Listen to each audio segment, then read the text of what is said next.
if you understand just this part so well, so that you will never be able to bring your laziness to work anymore. What is that? You could call it a laziness, or you could call it the way you have been working, and that is not reading the requirement from top to the bottom.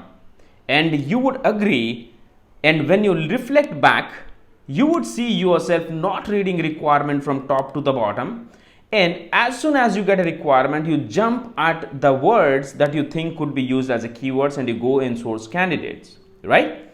And now what happens with that? It only focuses on the keywords, and you know the results are. Now, if you want more placements, you need to remember it starts with a submission, getting it shortlisted, it goes to the interview needs to be cleared, then it goes to the offer extension. Now, there are certain phases that you need to let your resume pass through and your candidate to pass through. For that, you need to do this part of the thing. You need to read the requirement from top to the bottom. And why you got to do it? Because once you read the requirement from top to the bottom, not just for the sake of identifying keywords, but to understand actually what the client is really looking for in each line that you get as a job description. Now, when you read a requirement, try to find a responsibility, a keyword, a technology, a tool, could be methodology, could be process, or could be behavior or some expectation. Now, once with this intention you start reading the requirement, each line will give you a clue. Now, that clue can help you to build a Boolean search, or that clue can help you to screen the candidate according to the client's expectation. For example, let's say the client is looking for a mobile app developer, and as you go through the requirement, client is going to look for someone who doesn't just have to be a developer, but they are looking someone who could be a client facing, talk to the stakeholders, get the requirements and translate that to a technical documentation so that it can be helpful for the development side. And they have an offshore team they need to coordinate with, and at the same time this is just not the developer role, but it needs a 24/7 support and maintenance. Now, what did you understand by this?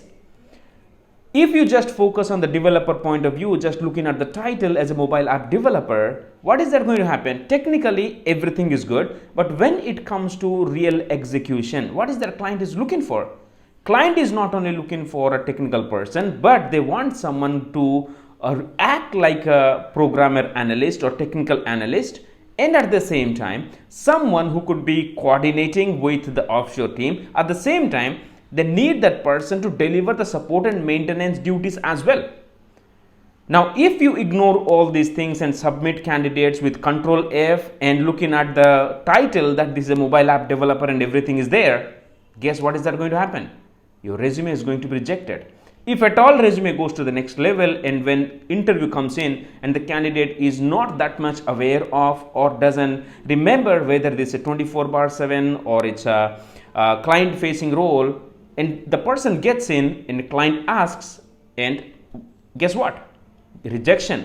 Now, if everything is good and if you do not qualify the candidate according to the hidden requirement from the need, what is that going to happen is, you may be thinking the resume wise it is good, but the human being, that is who is going to work in the project, might not fit. Why? Because let's say this is a job for 24/7 support and maintenance role whenever it is needed, and the person is someone who is just looking for a job from 9 to 6.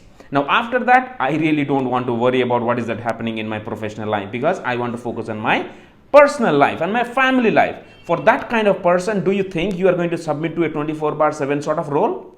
You do not.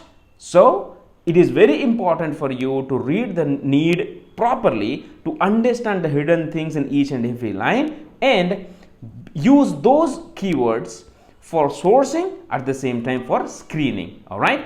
I hope it is helpful for you, and do share this video with other recruiters, and do subscribe to this channel, and we all together can make the mission possible, that impacting 5 million lives through recruiters. All right. Take care and God bless. Bye-bye.